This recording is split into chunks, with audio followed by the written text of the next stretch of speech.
আসসালামু আলাইকুম, welcome back to my channel eighty kitchen studio. ইলিশ মাছ তো আমরা অনেকভাবে রান্না করে থাকি, তবে আজকে একটু ভিন্ন স্টাইলে রান্না করে দেখাচ্ছি। এইভাবে ইলিশ মাছ রান্না করলে কিন্তু খেতে মন্দ লাগে না। তো চলুন আপনাদের সাথে রেসিপিটি শেয়ার করি। তো রেসিপিটি তৈরি করার জন্য আমি একটি চুলায় প্যান বসিয়ে দিচ্ছি এবং পর্যাপ্ত পরিমাণে তেল দিয়ে দিচ্ছি। তেলটা গরম হয়ে আসলে আমি এখানে দিয়ে দিব পেঁয়াজ কুচি এবং সামান্য পরিমাণে রসুন কুচি। আপনারা চাইলে রসুন কুচিটা বাদ দিতে পারেন।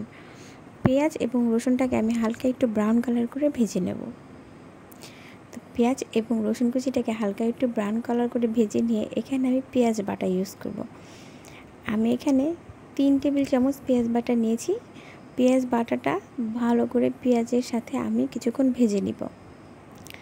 এখন দিয়ে দিচ্ছি হাফ টেবিল চামচ হলুদের গুঁড়ো, দিয়ে দিব উঁচু করে 1 টেবিল চামচ মরিচের গুঁড়ো, এরপর দিয়ে দিব হাফ টেবিল চামচ ধনিয়া গুঁড়ো, স্বাদ মতো লবণ দিয়ে মশলাটাকে আমি ভালো করে কষিয়ে নিব। মশলাটাকে কিন্তু বেশ কিছুটা সময় নিয়ে কষাতে হবে, কারণ এখানে আমরা বাটা পেস্ট দিয়েছি, এই জন্য এটাকে ভালো করে কষাতে হবে। এই পর্যায়ে আমি এখানে কিছুটা পানি দিয়ে দিব যেন মশলাটা পুড়ে না যায়। পানি দেওয়ার পর এটাকে আমি কিছুটা সময় ধরে কষাতে থাকবো। তেলটা পুরোপুরি উপরে ভেসে আসলে আর মশলার কালারটা চেঞ্জ হয়ে আসলে তারপর আমরা এখানে মাছগুলো এক এক করে দিয়ে দিব।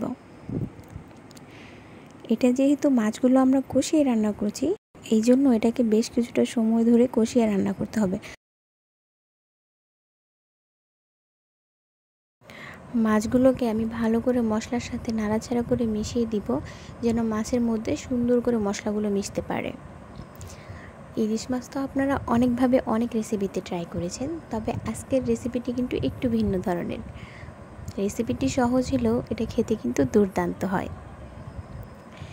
তো আমি ভালো করে মাছগুলো নেড়ে চেড়ে মশলার সাথে মিশিয়ে দিব।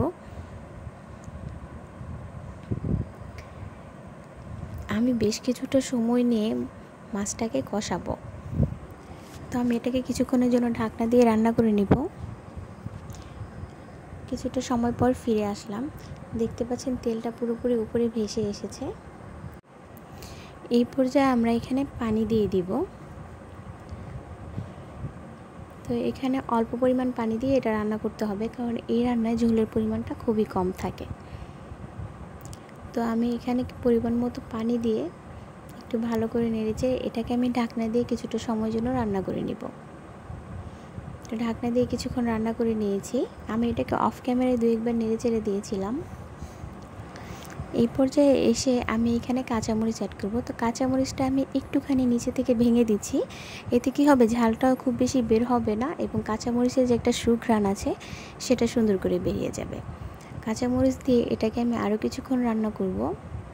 তো আমি ভালো করে মশলার সাথে মাছগুলোকে একটু নেড়ে চেড়ে দিচ্ছি। আরেকটা জিনিস, আপনারা কিন্তু এই রেসিপিতে অবশ্যই সরিষার তেলটা ইউজ করবেন। আমার হাতের কাছে ছিল না, কিন্তু সরিষার তেল দিয়ে এই রেসিপিটা করলে এটার স্বাদ কিন্তু অসম্ভব রকমের ভালো আসে। শুধু এই রেসিপিটা না, আপনারা ইলিশ মাছের যত রেসিপি আছেন সবগুলো চেষ্টা করবেন সরিষার তেল দিয়ে করতে, কারণ ইলিশ মাছটা আসলে সরিষার তেল দিয়ে খুবই ভালো যায়।